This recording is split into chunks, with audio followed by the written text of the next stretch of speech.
The following video was recorded on stolen Aboriginal land. CEDA acknowledges the first people of the land on which we live and work and pay our respects to elders past and present and emerging. My name is Joseph Popov. Bit about me. I just finished my law degree and am now officially a lawyer. I've also completed a graduate degree in workforce diversity and inclusion, and I've been involved with CEDA since the launch of the NDIS in 2013, so that's about a decade ago. One of our family friends helped set up CEDA, and then it just sort of went on from there. Just gradually got involved.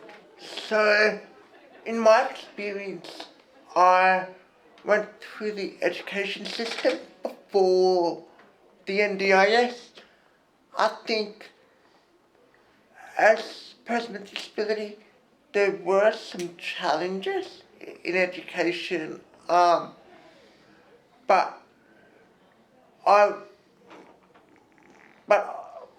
because I'm a triplet and we've all got a form of disability, we're all fortunate enough to do mainstream education, and fully integrated in the classroom. Employment, it's a bit of a tricky one because I knew I wanted to work, but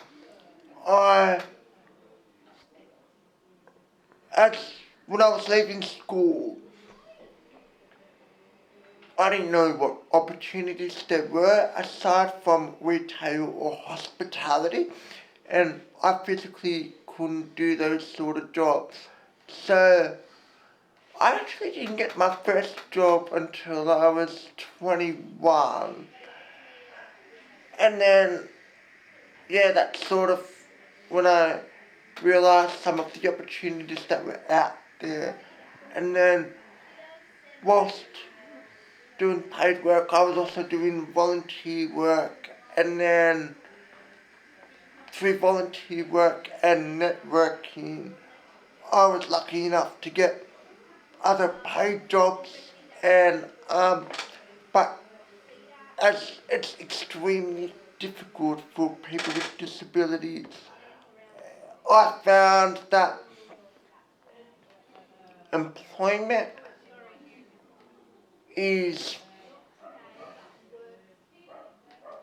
difficult for people with disabilities because, as soon as you mention disability, more often than not, you're put in the too hard basket. I got headhunted. For this job, I didn't have to do resume cover letter headhunted. To write blogs for the University of Newcastle. I think I wrote about 12 to 24 blogs just on relevant topics of interest.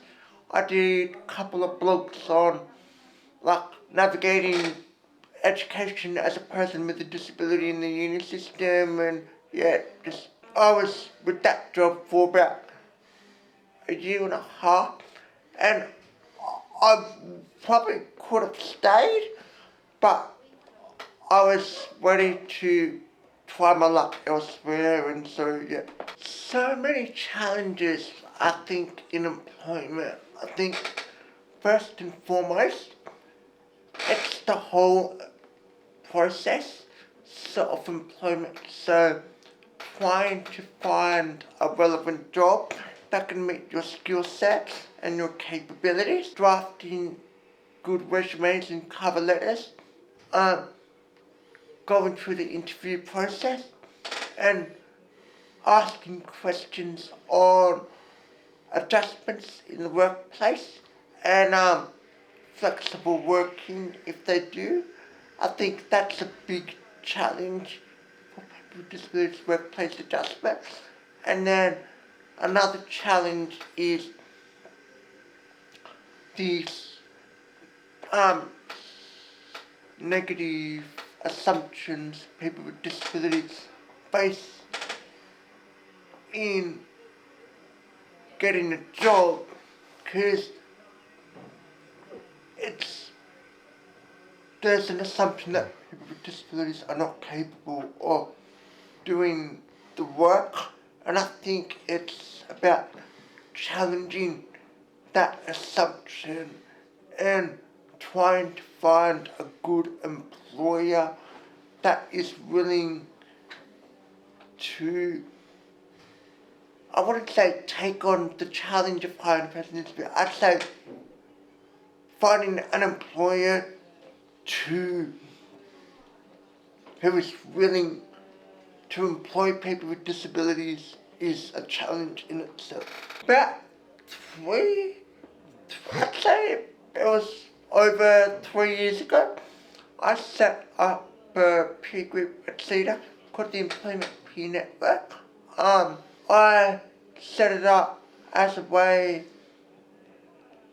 to deliver a person-centered lived experience approach as an alternative to the existing systems and structures that exist to supposedly help people with disabilities get employment. I think I set it up partly due to the lived experience and having understanding of some of the challenges, as well as getting a bit disillusioned with existing systems and structures. One-on-one, talking about some of the issues, delivering workshops on cover letter and resume writing, interview questions and techniques, trying how to look for a relevant job, and just your basic concerns in people with disabilities in the workforce, such as their rights. I think it's different because most mainstream employment services, they do it as a tick box approach. So they just do this short and easy.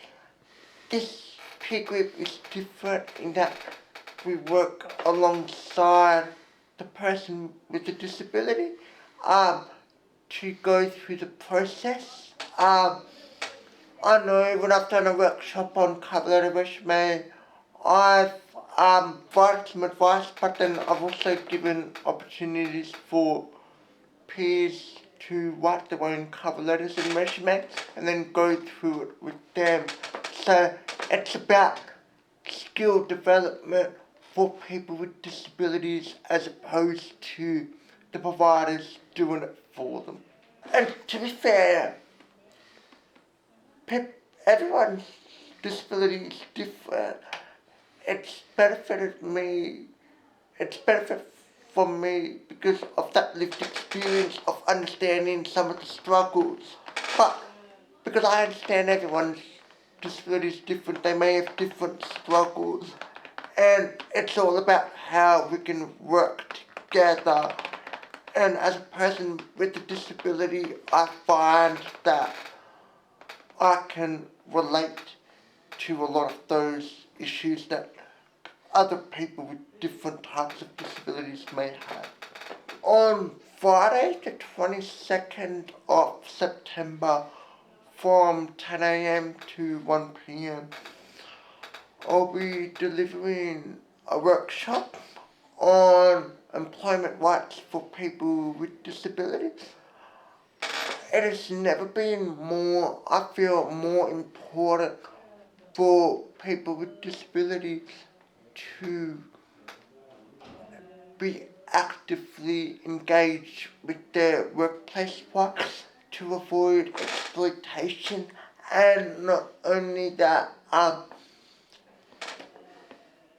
year-on-year disability discrimination in the workplace has been the number one source of discrimination complaints in the workforce.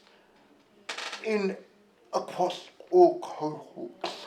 So when you think of all cohorts in the community, disability is often the one that has the most complaints in employment. I think people could expect from this event an understanding of their fundamental rights at work to avoid exploitation, an understanding of how disability discrimination operates in Australia, and especially in relation to employment.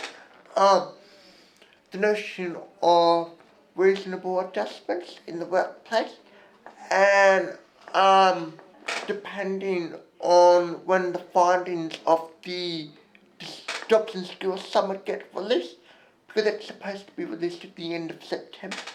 If they are released even the day before the event, I will provide a summary of the relevant recommendations that people with disabilities can lobby to improve change for the employment of people with disabilities. This event, I hope will, I hope this event gets more people interested in CEDAH and more interested in the employment peer group.